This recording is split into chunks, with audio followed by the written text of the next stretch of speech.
Matthew, when That's the image. When Dr. Woods is done proving 9/11, we need to get her. You need to get her on the Boston bombing and Sandy Hook, because there's lots of evidence there.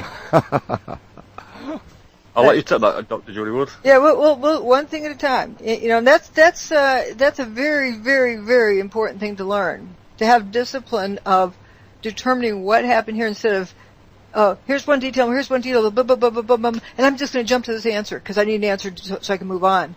Because then you end up assuming the problem you're solving, and that is a major, major key for how to run a cover-up. Because in order to figure out what happened and solve a crime, you have to first establish what happened, and after that, step number 2 is how it happened. But through solving what happened, you can figure out how it happened, and then from there, who did it, why they did it, and whatever. But these other things, you can't solve the crime until you know what the crime was, and onward. Now, if you're going to run a cover-up, what you do is get people to assume what happened and go after who did it or how it was done. It was done with bombs. It was done with thermite. It was done with airplanes. It was done with bin Laden. And if you're saying, bin Laden did it, and you haven't established what it is, in order to say bin Laden did it, you're assuming what happened. So you're only solving an assumed problem. You're solving an imaginary problem, not a real problem. That is a big key. And that's why people argue back and forth, round and round and round, because they each have assumed a different problem. But long as you're solving... Until we've established exactly what happened, there could be no prosecution of anybody, even if you could prove who did it. Yes, correct. Because if you're busy solving an assumed problem or a theoretical problem, you have a theory that you're working on, you can never, ever, ever solve the real problem. You have to let go of theories and look at what happened in order to determine what the crime was.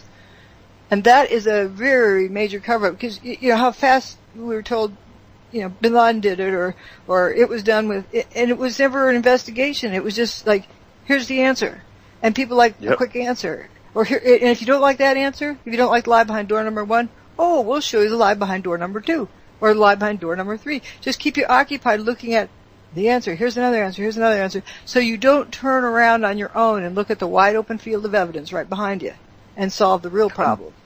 There is a lot of evidence for 9/11. Yes.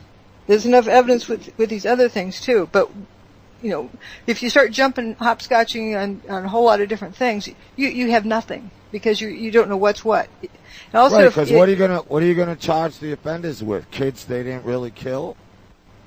You're gonna charge them for using crisis actors for defrauding the public. But see, you're making assumptions and then asking right. whatever. In other words, I totally get what Judy's saying. She's saying, you got to first establish what happened before you can go after them. And not assume. Not assume there were kids killed or there weren't kids killed or whatever you're making the assumptions of and want to go get somebody. And that is a very big point there. It's a very, very basic animal instinct. Think of dog fights or chicken fights. Especially dog fights. How come they fight to the death? Because when people are in revenge mode, or animals are in revenge mode, they shut off logical thinking. So if you can get humans in revenge mode, you can put anything over on them. Plus, if they're traumatized, trauma-based mind control. So this hit me on 9/11. Fight or flight. This isn't endangering your life. This is like revenge. I went into campus after I saw what was going on at home. Came into campus and these 2 faculty members there, and they were saying, well, after the Cole bombing and this and that. They were believing the bin Laden story. We gotta go take them out. We gotta take them all out. So mentally, that's on the day. On that day. On that day, and they just seen the buildings turn to dust, and believe they collapsed because that's what they're told. And so they already mentally in their hand had their pitchfork and need to go after the bad guy. Need to go after somebody. Need revenge. Need to go get somebody. And that is what shuts down logical thinking, and people quit thinking. And you can put anything over on them. Isn't that a slick tactic? Think about that. Yeah. Okay, they don't like the bin Laden story. We'll give them that George Bush did or Dick Cheney did it. It's the same thing. You just substitute one for the other, and they're still in revenge mode, need to go get somebody. and they're not Although thinking. I do think Boston bombings and Sandy Hook and all the other things are quite interesting. They didn't change the world like 9/11 did. I think 9/11 is the biggest event of the century. So, the other things that are distracting, if you start mixing things up and making judgment, you can't say what anything is until you solve it. But we do know that 9/11 was a pretty big deal, and we know that it affected that the and entire JFK. planet.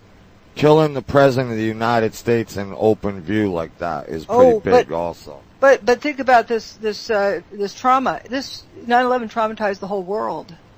They saw this building coming apart in the dust, and like the sky was falling. President Kennedy's head exploding was a trauma for my mom. Right, when she was pregnant but you had to me. have a TV set to see that. Now, think you were about there in Dealey Plaza, you know. Right. One of the other things I was going to say is that if you can encourage people to make assumptions, then whether that's done by putting things on the mainstream TV or,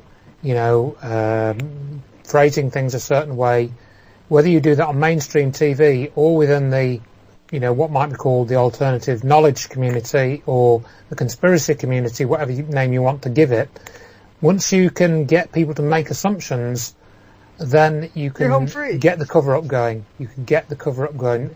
The more that you can encourage people to make assumptions and the more that they don't realise they're doing it, the more effective the cover-up will be. Because I, for example, posted a short comment on Facebook just on this very topic. I assumed that the people who were giving out the thermite story for 9/11 were trustworthy. And it took me a long time, because I assumed they were trustworthy because they were disagreeing openly with the official story. So I assumed that they were actually telling the truth. And it took me a long time, a fair amount of time to work out that wasn't the case. So in other words, I'd made an assumption, which I've then had to do quite a lot of work to work out that assumption wasn't true. And there was a certain amount of pride that I had to swallow within myself to say, I was wrong, I misjudged this, and I've got to relook at it again. I've got the evidence again, go back, tear up a few sheets of paper or whatever. Yeah, Matthew. Again. Yeah, Andrew, I made the same mistake. Dr. Woods, right. I saw you, Dr. Woods. I heard you on Dr. Wood. I heard you on Bob. It's a four-letter. My last name's a four-letter word. Yeah. Okay. I heard you on Dr. Wood. Yeah. I heard you on Bob Tuskin's show about 3 or 4 years ago, and I was in the chat room watching 50 people tear you to shreds because it was controlled demolition and thermite, and you also know this is really, I was there. I was there. Not only did they tear you to shreds, but they ripped Bob Tuskin apart and said he works for the Mossad and you're just controlled opposition and you're throwing up.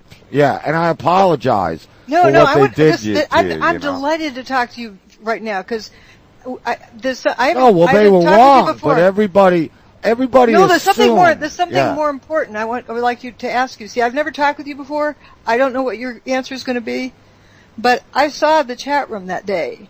I saw the people in the chat room were ticked off because he wasn't allowing callers. Do you remember that? No, he wasn't accepting callers, and the people in the chat room were ticked off because of that. Right, and he also then it turned to like, okay, you are with Mossad because, Bob's Jewish, from a Jewish family, right? But the poor guy is taking a ton of hits, right? No, he's a friend of mine. I love him, So then they started accusing him of that. There was trolls everywhere, and they were painting you as you were just throwing this half-baked theory up to lead us away from the truth. And I'm seeing now that what you had is likely really truth, and the other stuff was based on what it appered to be. So people were conditioned. It's this conditioning that goes on with people. But what I just got excited about is that you're somebody who can validate this. That the people in the chat room were ticked off that they couldn't call in because they wanted to rip me to shreds. They wanted to call in, but he wasn't accepting callers that day. And then guess what? They connected somebody by Skype, and they called it a caller. Do you remember that, Fetzer? Jim Fetzer?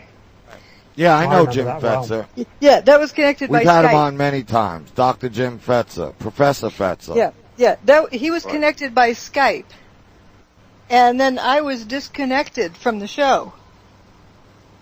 And they'd reconnect it, and they claimed I was too terrified or upset or whatever to answer. No, I wasn't connected through Skype. And then it was like, I think 3 different disconnections.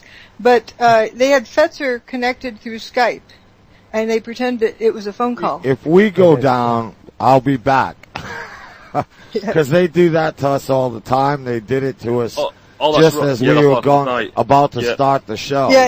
Anyway, that was just an interesting event there. But it was definitely a pre-planned event too, because you don't have somebody on Skype, spur of the moment. Rick, over the last 2 days, I've spent over 24 hours talking to Dr. Judy Wood, and some of the stuff she's told me on phone, you're going to be. It's going to blow your mind when you hear about some of these people and what they've been up to.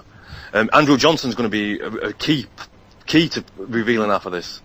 It's going to, honestly, it's, I think to summarise what you're saying, Matthew, I just say to people, what I'm going to tell you, me, Andrew Johnson, what I'm going to tell you, I'm not going to tell you now, but if I was to lay out the whole story, even a conspiracy theorist wouldn't believe it. It might sound like a very cliched way of saying it, but that's kind of how I expressed it, badly or well. I was just pointing out that the cover-up is so huge, and that people don't realize they're participating in it. But what I was taking the opportunity is to respond to this particular event, because I've never had that opportunity. That this was not a caller calling in. It was a prearranged Skype connection, and the people in the chat room were ticked off that I was wrong. Tusky wasn't accepting calls that day, but the people in the chat room were ticked off and wanted to call in, and Well, you know what? You never know who controlled opposition is in this game anymore. Right. Oh, we do, mate. We do. But in the chat room, why were those people lathered up to attack me? There was something that prepared them with that mindset. Maybe it went back 6 months or a year or whatever, but people are conditioned to attack me and string me limb to limb. They were conditioned to that. Called Project Mockingbird. And what they wasn't anything I was saying. They are people who are trained to go from network to network, work with fake hosts who are working for the CIA, FBI, or secret societies. There's other people. They're there to discredit the real hosts out there. Yes, but we don't need to go beyond what we see. I just was relaying my own experience of that day. But there's quite a few of these. But anyway, instead of looking at the evidence, these people are conditioned to chase their tails around and run with beliefs and opinions and whatever, and beliefs that there's something with my character. There was another thing that came up in the past day or so that Andrew, I guess, shared with me this morning, that some folks are wanting more personal information about me, like they never know who you're dealing with.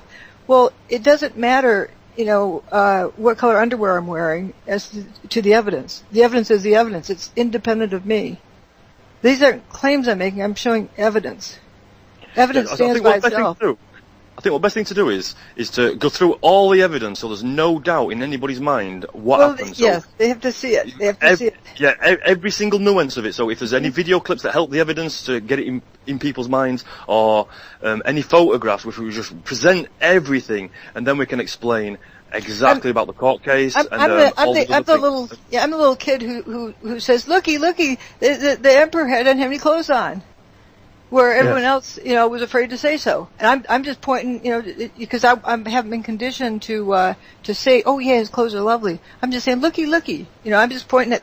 Look, it's right. I think also, if I may just say at this point, if obviously we're sort of diverging in different directions a little bit, and if people do want to go and look at the evidence, then one of the newer presentations that Dr. Wood did is the so-called BEM presentation, which is actually at the top of the homepage of drjudywood.com. It's, I think, 2 hours 22 minutes, an auspicious amount of time.